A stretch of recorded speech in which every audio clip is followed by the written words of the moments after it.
Welcome to the Facility Focus podcast presented by New Standard Cleaning. This is the show where we talk with facility professionals and building service contractors about the work that goes into keeping buildings running. Today, I'm joined by Keith Garratt, Business Development Director at Pudu Robotics.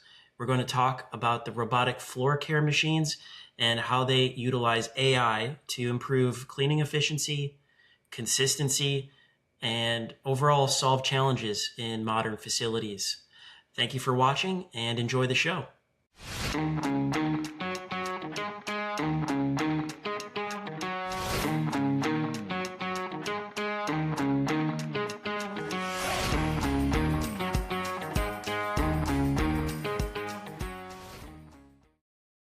Hey Keith, welcome to the podcast.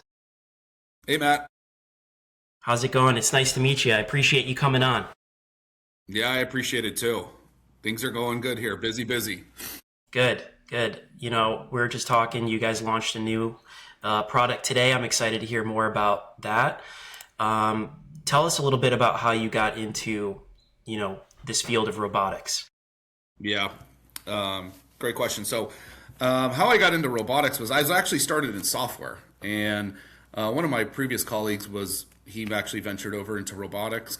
We had about a year-long process of this, going back and forth, and and I really just fell in love with it. And for that whole year of us talking into it, was able to actually land over at that company too. And so it's been about 8 years in the robotics industry for me right now. Cool. Well, that's a long time. Yeah. Tell us a little bit about what you do at Pudu and your role there. Yeah. So I am the sales director for the United States for Pudu.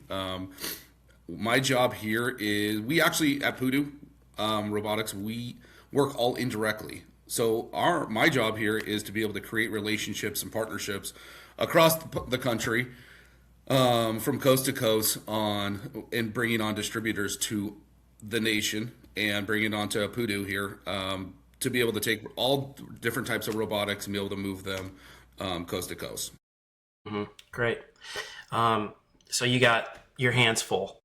You have to introduce the brand to the country and try and get some exposure, and that's exciting. So I'd like to kind of start off talking about your cleaning machines that I saw on your website. You guys do have a variety of I get stuck. Are they machines or robots? What do they like to be called? Well, I think I would say about 5 years ago or more, we would have said it's cleaning equipment, right? Okay. We're now the wave of automation and robotics right now. So Our units are definitely robots, besides one. Okay, because I wanted to get my language correct. I don't want them coming after me in the future. Yeah. So tell us a little bit about the different robots. And I know we have some sweepers. We have some of your products are labeled autonomous and some are labeled intelligent. If you could just kind of do an overview of some of those models and the differences. Yeah. So Pudu, in general, is 10 years old right now. We have over 120,000 of these robots in the market right now, globally. What we first started off with at Pudu was our service bots. And the service bots are the delivery bots. Those are our Kitty bots, our Bella bots, and those are the robots you would see in restaurants going from kitchen to table or maybe kitchen to room service also, on the delivery.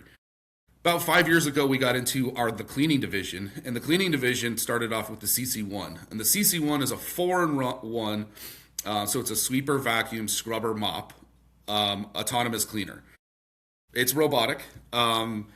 We like to think it is the closest thing there is to less hands-off, as much as possible autonomy that there possibly can be.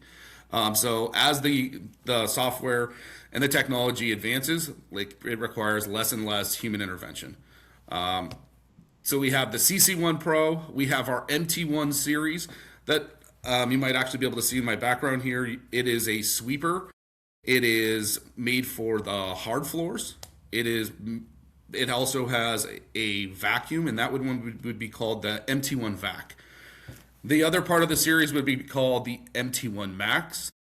All of those have the big sweepers up front. The vac actually, MT1 vac, has a vacuum inside. So that is made for more indoor type of buildings. That's more of a office buildings, Class A building facilities, where your MT1 and your MT1 Max are going to be more for the hard surfaces, your distribution centers, your parking lots, your manufacturing sites, education. Both of them can be used in education. The CC1 Pro and the MT1 are very great pieces that we have at from education, from kindergarten, elementary school, up to colleges across the country. Mm-hmm. And then, do you find that most, like these, customers, are they running them in the evenings or during the day, on the cleaning side? That's a good question. It varies because I think it matters on the type of environment that it's in. If it's going to be an airport, they're going to definitely try to shoot for the time that it's least traffic is going around the airport, right? Mm-hmm. If it's at a school, they're going to probably do it after hours there and maybe some before hours. Same with retail and grocery stores. Mm-hmm. If it's in maybe a convenience store, though, for instance, like a 7-Eleven, a Quick Trip, something like that, that's smaller, they're going to run it probably 24/7, and they will run it when people are in there. Mm-hmm. The technology inside there is very friendly to customers, too. We have a lot of our customers will wrap the units. It actually has a voice-to-text feature in there, so it actually can speak to the customer that says, "Hi, welcome to Costco," or whatever, the location that the company that it is. So you can have some type of fun interaction with that, too. Great. Cool. And you said they work on hard surfaces. Do they do carpet as well? Yeah, the CC1 Pro is a 4-in-1. So that one actually is good for hard surfaces, and it's good for the carpet too. It's very versatile because you can have it go from, on some routes, you can do the hard surfaces, and then maybe later in the day or the next day you can have it go to the carpet. So it's very flexible. It makes it a very easy slam dunk at a lot of different locations because of it being able to go to hard surface and soft surface, and the size of the unit too. Okay. When we see, it listed that this is an AI powered machine versus, older, I shouldn't say older, but the intelligent machines, what is it that the AI machines have or their capabilities that sets them apart? Yeah, so the new AI technologies and that you're going to see in our type of units would be on the CC1 Pro and the MT1 lines, along with our new BG1 series that we just launched literally today. And those are going to be the type of the things where the features you would see is communication between the two robots. So if the MT1 sweeper was out, it can actually communicate to the CC1 to dispatch it out to if there's a wet spot for it to go scrub and clean that. The other thing would be like the power mode. So the power, the I think it's called the hyper clean or the super clean mode that we have on the CC1 Pro. When it sees debris on there, on the ground, it will speed up the suction power. It will drop more water, and it will increase the downward pressure too, just based on the object detection that it's seeing. That's great. I could see that being really useful in conserving water and chemical, by it focusing on spill areas. Does one machine require more human maintenance, than the other? Do the AI machines tend to be a little bit better on their own? I would say the one that has the most human intervention would be right now the MT1 series. It's not a lot of human intervention. It's just the fact of right now today, our units don't dump out the trash bin on that. Where the CC1 Pro, when it goes back to its docking station, and it's plumbed in, it can change out the dirty water, the clean water. And then it also has a self-cleaning docking station. So that means underneath, when it goes back to the docking station, it's going to actually clean the brushes and the squeegee. So that's one of the biggest things, right? That doesn't get clean. That's great. On a scrubber. So that's going to require less human intervention, and then the MT1 would probably require a little bit more, but each update that we get, it requires less and less human interventions. Yeah. So I imagine there is a software or an app that a facility manager sort of uses to set the machine up or send it on its day. Or is That's that correct. programmed on the machine itself, Yeah, so like on the on the unit, screen? you can do they can actually do that from the app. But on the unit itself, it's what's great about Pudu is we have service bots, cleaning bots, warehouse bots. If you know the platform and know how to map one, you can map all of them. Right. It's very easy to get up and running on all of these bots. I always think if I can't get someone to get taught on these in 15 to 30 minutes, I probably should find a new gig on this, right? So Okay, that I answers like to one of my think, questions. Yeah, I was curious how long it takes to train somebody yeah, on it this. doesn't take too long to get to understand how to use the bots, right? So it's more about how you want to customize the map than anything, and customize the locations for your type of cleaning. Okay, great. What type of data does it report back to the app after Yeah, its so there's day? actually some. Yeah, great question. So there's actually, you're going to see your routes, your total square footage, if there's any interventions, or if the unit paused or stopped, if there's a reason why. But you're also going to see some ROI pieces on there too, right? So you're going to see if you can put in your the labor and the wages in there, so you can actually see what your ROI would spit out, your total water saved on it too. So there's some very fun things, and then now we bring back, and we can go back to the AI piece here, and the AI piece is now in some of the reporting. It's going to have heat maps on there of where the debris is, if the ground is still, if it's damaged, or if we actually missed it and it had to go back and it has to go over it multiple times. And so you can see heat maps of where the stains actually are in the location. So it has some Interesting. AI data So or data. if there's always a spill in this area of the building, it would report that to. Correct. So that's great. I mean, that could prevent. I mean, maybe there's a leak in the building of that's Yeah. going on. That some of these facilities are very large, and these machines, if they can report this type of information back, I mean, it's super useful. Yeah. Another one is if the floors has if we look at it as it needs to be cleaned and it looks like it's dirty, it could be actually damaged, or it could be flipped up or something like that too. So for Hmm. safety precautions too. Okay. What are or are there any common mistakes that people make when they own these machines? Like they don't do this one thing to keep it Yeah. running right or that sort of thing? Yeah, there's. I think there used to be a lot more. It's gotten a lot better because of the ease of use of the robots now, and how reliable all robots are now in the industry. One of the things I think we always see is the expectations of the bots. Once again, it used to be worse. If it's a scrubber, it's gonna scrub and clean the floor. It's not gonna take out the trash and do everything else, right? You just Hmm. have to kind of be, they're not gonna, it's not a humanoid where it's gonna do all these different tasks for you. This is what it is. This is what we're automating the task. Right. So you have to be real of, this is the actual application. Hmm. The other thing would be, the mistake that happens is it's just the daily maintenance. And that usually happens with either high turnover or a lot of different shifts from the BSC or the IFM that we work with. If that happens and nobody's really taking charge in it, then you can go and they say, "Oh, it's not working. It could be clogged." Well, it's clogged because no one, changed the dustbin out or anything like that, Hmm. right?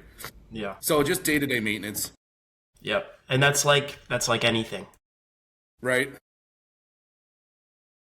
You mentioned warehouse applications. You mentioned like food Yeah. and beverage, hotels, hospitality.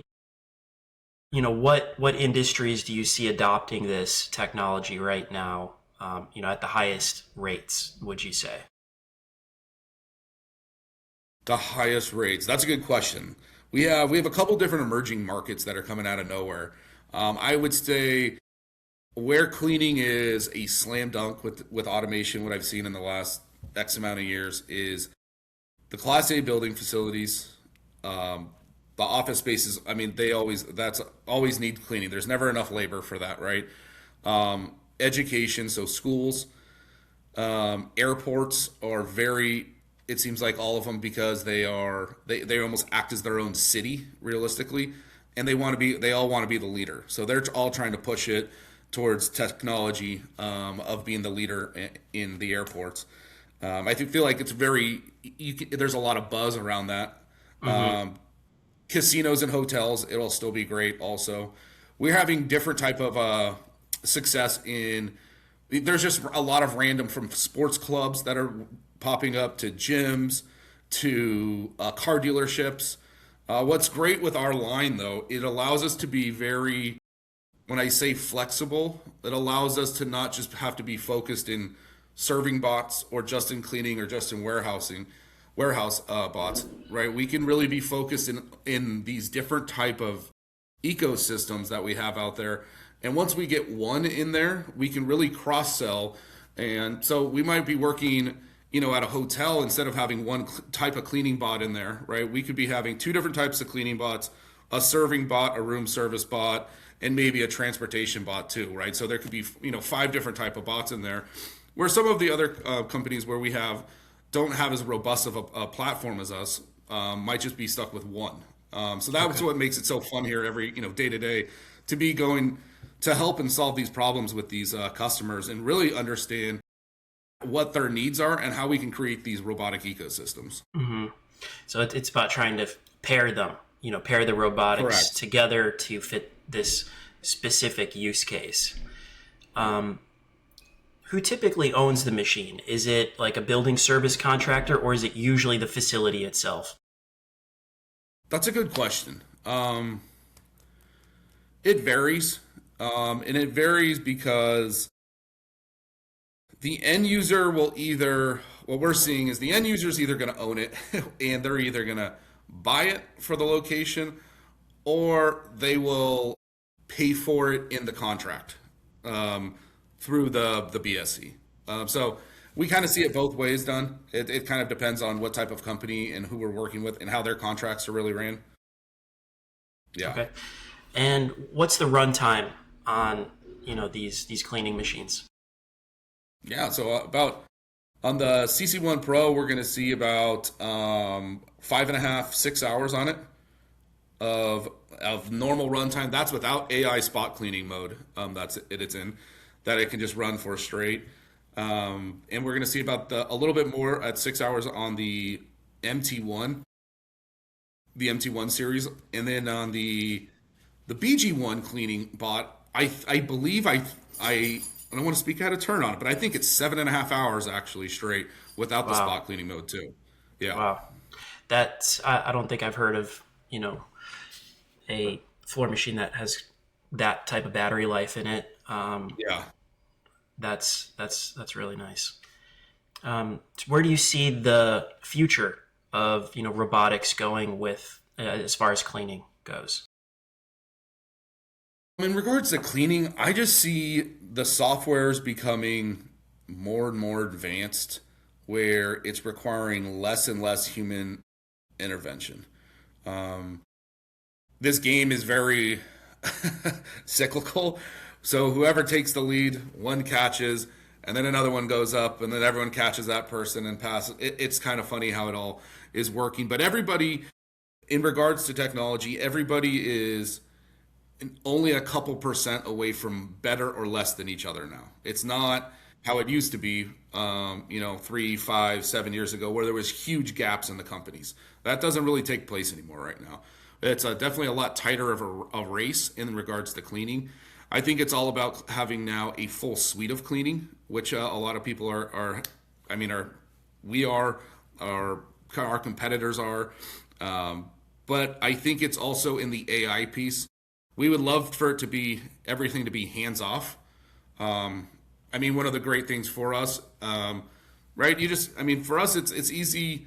When you can conceptualize it, it's mapping the location that we're at, the facility, and then you're gonna create the cleaning area that you want it to be on, and then it's gonna deploy, and you pick the time slot. If you want it Monday through Friday at 6 o'clock, you can have it go at that time, right? So you put it on its own schedule, and you really activate your new cleaning employee at the location, right? Because it's all about just automating, right? We're helping automate the task as much as possible. And I think it used to be 80%. Now with all the edge cleaning pieces, we're probably looking at a little bit more than 90% we can get automated right there.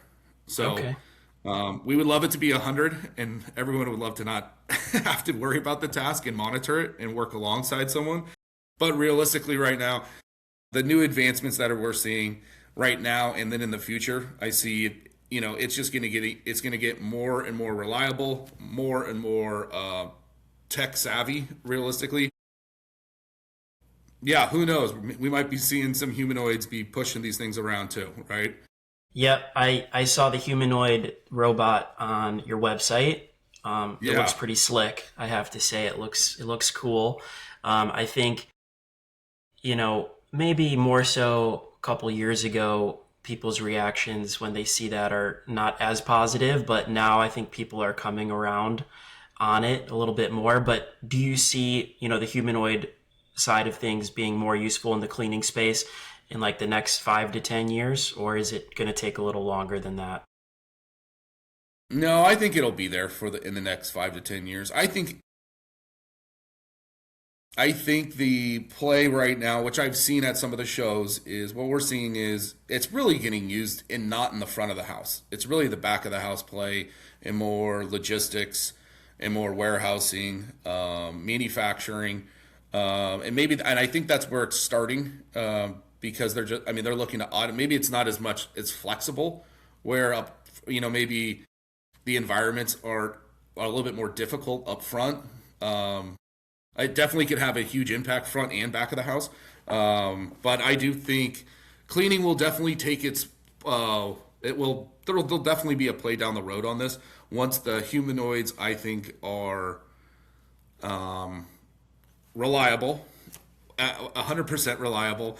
And then I think it needs to be what you kind of mentioned earlier too. It's like as society, right? I don't like we're still just getting used to having a little floor cleaning robot go around right now in society, and people are okay with that now. So I think it's another big step for just the general population to be okay with the humanoids and interacting, and also just knowing how to interact with them on a day-to-day basis. Yep.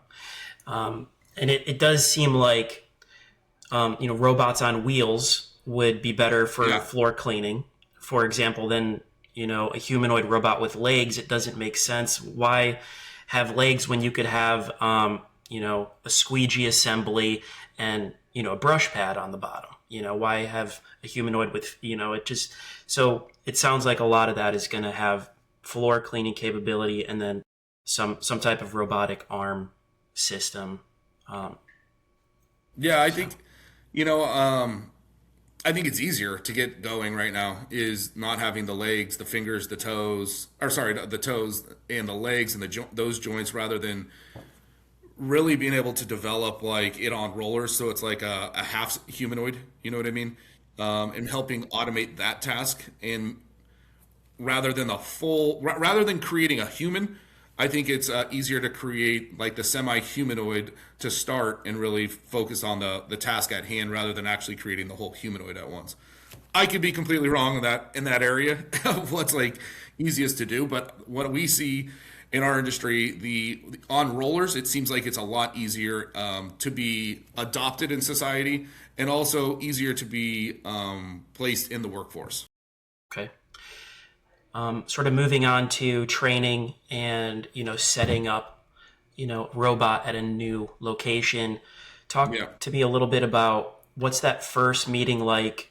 Do you bring a machine along for demo and the training? What kind of things does a new customer go through with you guys? Yeah, so the first meeting, right? I think we talked about it earlier. Like, I am a seeing is believing person, and most people, we do have the incidents now where people don't have to see it flat out. They just said, "Okay, I'll take 4 of them." I've already seen them at a gas station or an airport before. I don't need to see them in my facility. I'm good to go. Those are some of our like super users, we'd say up front. But most of the people need to see the units flat out, right? So we work with our distributors on when they get them up and running to go do some of these type of demonstrations with them. This will be very beneficial to the customer, right? They want to see the unit in their setting, right? And to see how their team's going to take to these robots, right? They'd also like to see it probably go longer than 20 minutes. So sometimes we actually have to leave the bot there for a day or 2 days, just something like that, so they feel a little bit more comfortable in regards to, how to use the robots and how to operate them. What we don't want it to be is more of like a toy, right? If we're going to do it and we want to leave it there, we want to be able to show certain KPIs that they're going to meet and reach. So this is not like hey, we met all those KPIs, and then they're like, oh no, and they back away from it, type of thing. Yeah, let's see what happens.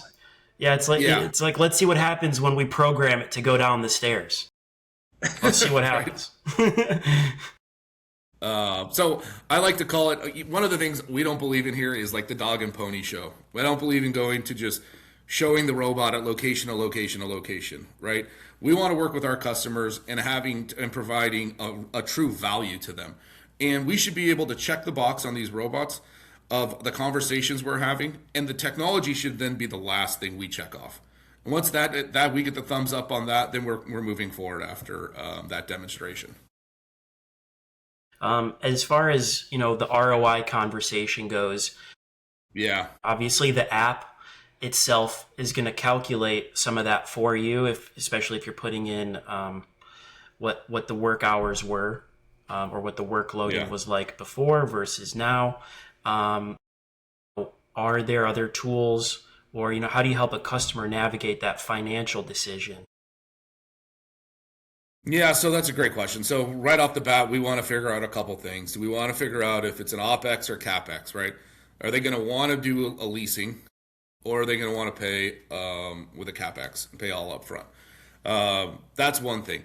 Another thing is, if it's an enterprise customer, we want to figure out, is this going to be a centralized payment, or are we going to have to go to every single location and get buy-in from each one of their general managers or teams at that location, or is it going to be top down, and they're going to be able to bring this all to wrap this whole deal essentially up in one purchase, right? So once we can start getting the parameters of what this might look like, we will start on our end really going to work, right? Essentially, that's us doing our background, and when we have the ROI play, it's great to do a POC, right? So in this proof of concept, what are we looking to achieve? I never like to do one unit, right? I always like to do 3, 5, 7. I like to provide enough data as possible to somebody that is looking for a rollout, because it's too risky to do one, right? If one little hiccup does one, they're like, oh, they're speaking for hundreds or thousands of units. That's not what we want to look at. We want to be able to actually make a true business decision for them, and be able to provide this data so they can make a great decision for their company, right? And so we provide ROI calculators for them that we can really take a look at and see the savings of each of the locations. We really want to be able to see, because some of them might not be great fits realistically, right? Yeah. We might have some of them that have, we might do a 1, 2, 3 basket. We might do a green, yellow, red of, X amount of the locations that there are. But there's other things we take into account, like, cost to rehire somebody, the cost of vacancy right now that's taking place, right? So these robots, what's great about them is they show up every single day, and they don't come in late, right? So they're always working and they're ready to go, right? So they're not asking for a raise or anything like that. They are your from sun up to sundown. They're ready to go for your team anytime you want.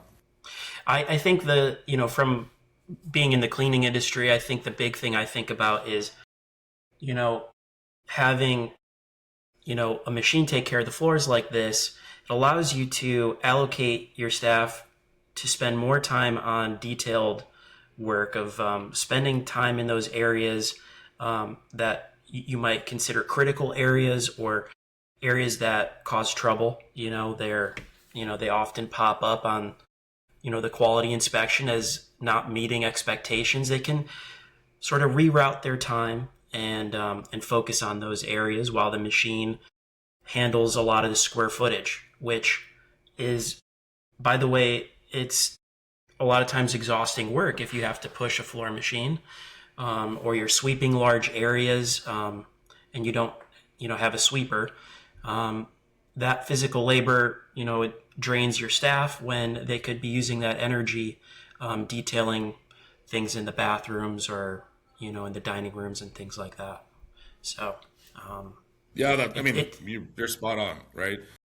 Being able to reallocate labor to go focus on higher value tasks is like the number one thing right now for using automation and robotics in floor cleaning.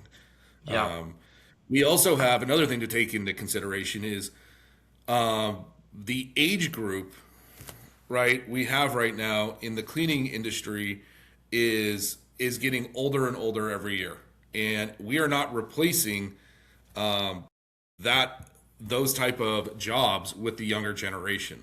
The younger generation is not doing the type of manual labor that, let's say, our generation or our parents might have been doing, and which is leading to more and more open jobs, open gaps in labor. And one of the things it's also doing is it's bringing down the quality of clean, right? Because now they're trying to do more with less, right? Just because they want the contracts, right? So now we're going to be fighting to the margin zero, realistically. But quality of clean is definitely lacking, right? So if we're able to automate and add automation and bring, whether it's any of the floor cleaners in, and allow the team to go do, focus on higher value jobs, maybe the scores at the hotels go up, maybe the reviews go up here and there. Maybe there's other plays that can kind of go into of what the value of the automation and being able to focus on the higher value tasks are. yeah. It's going to be really fun to see where it goes. Yeah, I definitely look forward to keeping in touch with you to see, to see what's new and, what's happening in the space. please do. Oh, we're fired up. We got new robots coming out. It seems like every other month I get a new update on a new bot coming out. So Yeah, we're pumped up at Pudu here. cool. This last little segment is the rapid fire segment, which is kind of Alrighty. some fun. It's some fun questions. First one, your go-to brand of tools. Probably Milwaukee Tool. Milwaukee. Okay. Do you carry a pocket knife or utility tool? Do you have a specific one that you like to carry on you? I used to carry a knife, but I travel so much it's not really working out. True. Yeah, I guess these questions, when I wrote them, they're a little more tailored towards like people that are in the facility more. But if you're traveling a lot, that would not be something Yeah, you carry on you daily. um, right. Coffee or energy drinks or both? Well, I'm gonna drink my energy drink right now. I've got my coffee here. I feel like for me, coffee in the morning, energy drink if That I'm working late. There we go. That's kind of my style too. Coffee Uh-huh. automatically in the morning. Favorite lunch spot, or are you bringing lunch from home? I am. I'm probably skipping lunch. Okay. I don't really eat lunch that much. I'm more of a breakfast and a dinner person. Okay. I'm like once again, I'm usually traveling a lot, so I'm either getting a quick bite at an airport and I'm on the run. I'm a big lunch guy. Can't skip lunch. I get Right? cranky. I start to lose it. Not good. What's the most satisfying part of your job? I would say I like human connections, right? So it's being able to work with and create these awesome partnerships, and every single day going to work where it's I get to problem solve with people. But like I said, life's too short. I want to work with people that I like. So like, how can we create these great partnerships, these trustworthy partnerships, to make it a win-win for everyone? Right. The last question here is, when you walk into a facility, what's the first thing you're looking for? What stands out to you? Are you looking at the floor type? Are you looking at all the Yeah. chairs that might be in the way of your, robotics? What stands out to you? Yeah, so I would say flooring is one of the things I actually do look at right off the bat. I would say flooring, the equipment that they're using currently, and then I would try to ask off the bat is what type of cleaning, like zone cleaning, team cleaning, to really automatically start thinking of like my ROI in my head with them. Okay. Well, Keith, thank you for joining the show. Thank you. And you're welcome. Thanks for helping us understand more about Pudu and robotics and how they can be more useful in modern facilities. I appreciate you coming on. Yeah, I appreciate you having me. No problem. Well, if you enjoyed this episode, please make sure to like and subscribe to the Facility Focus podcast, and we'll see you next time.